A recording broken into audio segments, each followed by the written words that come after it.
ইব্রাহিম আলাইসাল্লামের সহধর্মিণী বিবি হাজিরা ইসমাইল আলাইসাল্লামের মাতা, তার সম্মানে কোটি কোটি পুরুষ মানুষ দৌড়াচ্ছে, রমল করছে।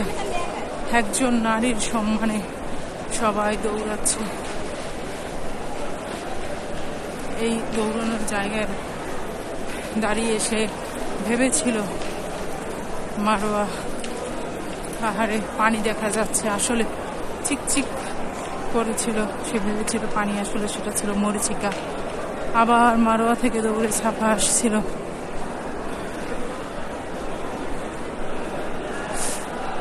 পুরো হজের ঘটনাটা হযরত ইব্রাহিম আলাইহিস সালাম, তার স্ত্রী হাজিরা রাদিয়াল্লাহু আনহা এবং ইসমাইল আলাইহিস সালামের ঘটনাগুলোকে কেন্দ্র করে পুরো হজের কার্যক্রমগুলো আল্লাহ তাআলা মানুষের জন্য দিয়েছেন।